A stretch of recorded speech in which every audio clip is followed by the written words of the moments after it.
Okay, you faithful few, I know you have been waiting patiently and excitedly for this whole week to come to this day when I take you around the Magellan. All right, you faithful few, I know you've been waiting patiently. The Magellan Outdoors,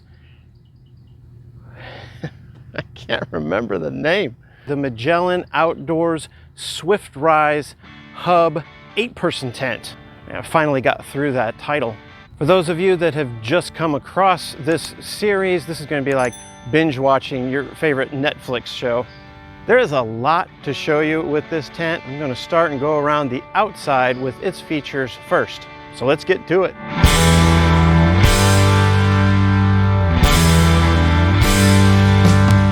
So first up, just some general comments about the Rainfly. The Rainfly doesn't come down very far over the tent body. It just primarily covers the mesh top.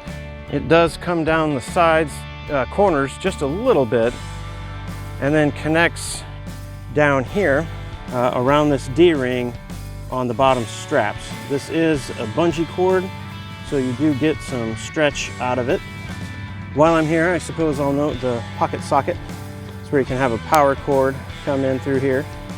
So with the number of seams and stitching going around here, it does make me worry about its waterproof performance. The more seams and stitching you have, the more chance you have for water to come in. One curious thing about this Rainfly is they have this vent up here. However, I haven't got the slightest idea how to reach it. So you got the hub sticking out here. You can only get this close to it. Then, so you're trying to reach, and I'm 6 foot tall, and I'm still a good 6 inches away from reaching that vent.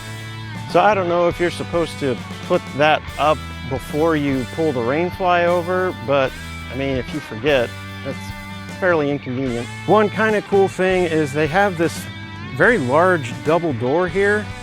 However, as some have complained, the Rainfly connects right in the middle of it. I don't see that as too big of a problem. This is plenty of space to get in and out of right here. But just so you can see here, that does fully open. I think it might be possible to actually reconnect this out of the way somewhere. Not sure where. Maybe through this over here, just to kind of keep it up out of the way. Or maybe while you're loading the tent in, if it isn't raining, you can just kind of flip this up and out of the way and have a nice big entrance for your air mattress.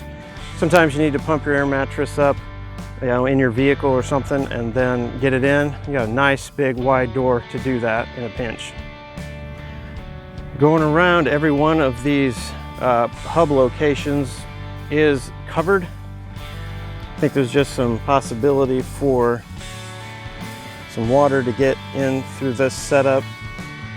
And there's an actual steel nut and a I-ring right here that the hub poles connect to. So it's probably important to be sure.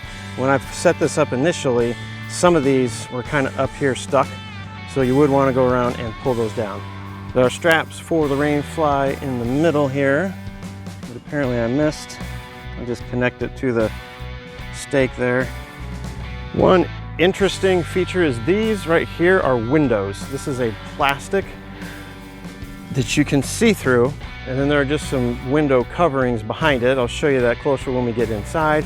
But again, another potential. I'm curious to see how this does in the rain and how this plastic holds up over time.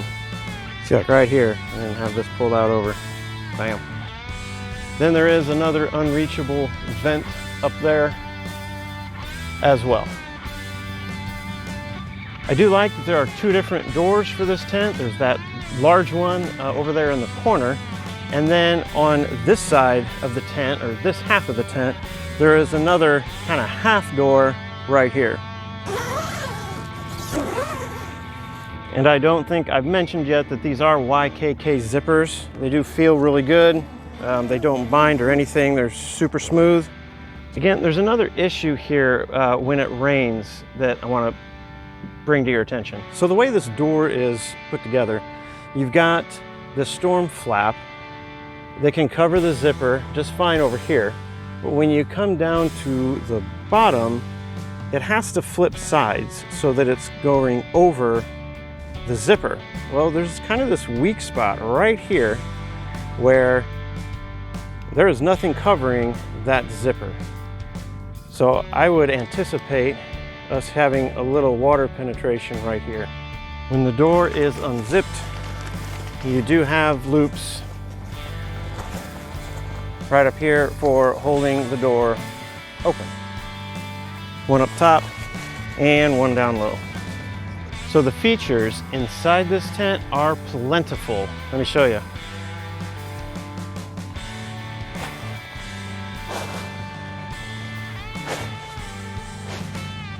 So here we are inside the tent, and some may be cynical when there are lots of features in a tent.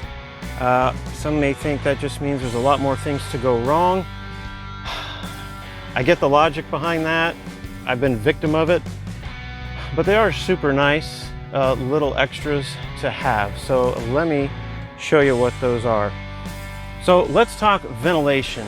If you count the windows on the doors here, you have 22 windows that can, first of all, let light in. Then you actually have 16 of those windows are mesh. You can unzip them, roll them down and up.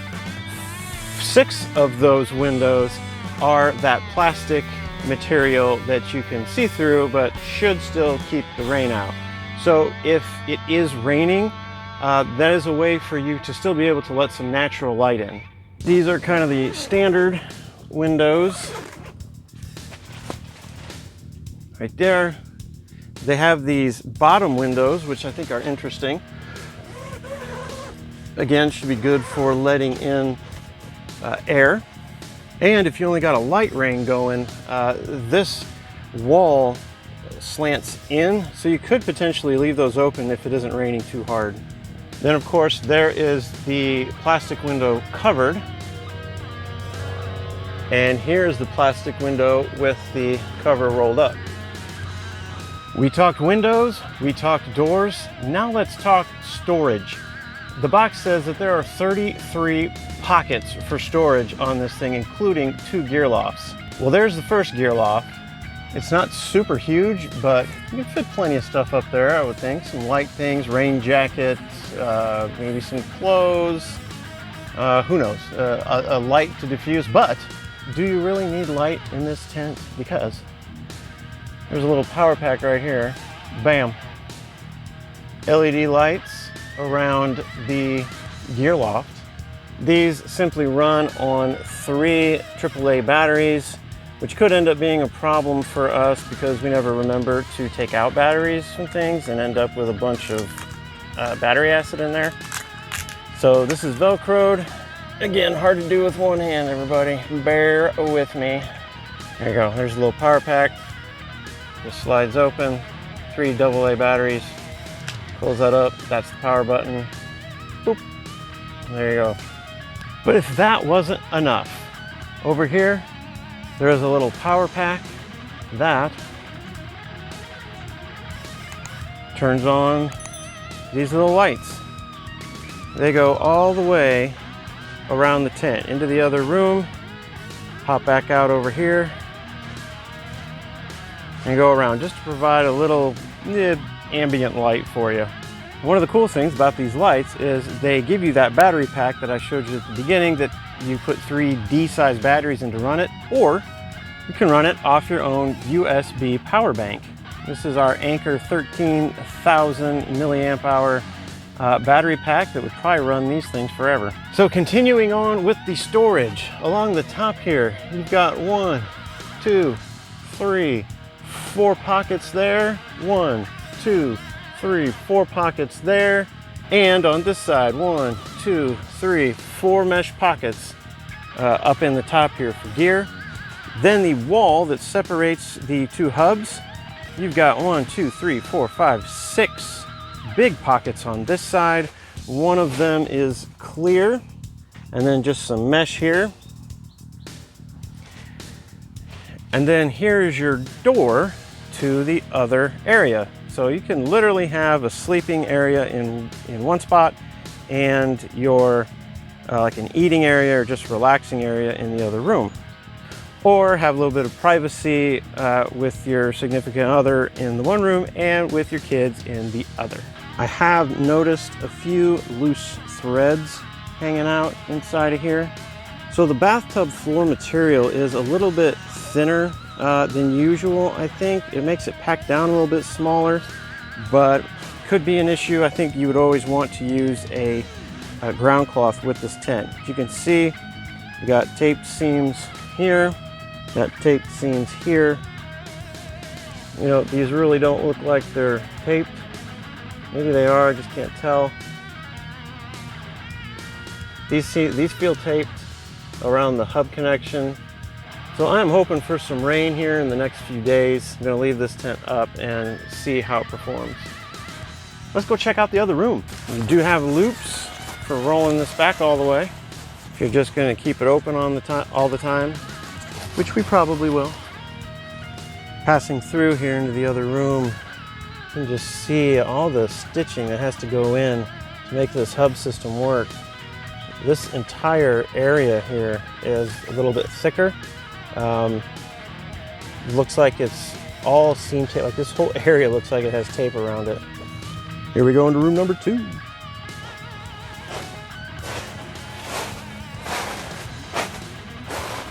Looks strikingly similar to room number 1. All the same stuff over here that was in the other room, except on this side, you only have 3 of these mesh pockets down here along the bottom.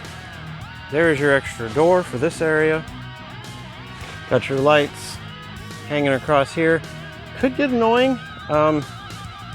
Seems like they're pretty loose hanging. Try and get in and out of this door. This wire hanging here could get a little irritating. Maybe you can stuff it in one of these pockets a little bit. Because again, 1, 2, 3, 4 pockets along this side, 4 pockets along that side, and again, a gear loft with the gear loft lighting. Last but not least are 2 more pockets here in the corner of this second room.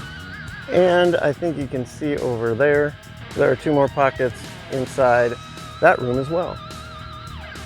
Well, ye faithful few, I think I've shown you everything there is to see inside the Magellan Outdoors. It's a mouthful. The Magellan Try again. The Magellan Outdoors Swiftrise 8-person hub tent. So I promised to go over a couple comparisons with the Gazelle T8 tent. Now, of course, I don't own the Gazelle T8 tent. Obviously, I decided to go with this instead, but I did research the T8 a little bit, watched a ton of videos.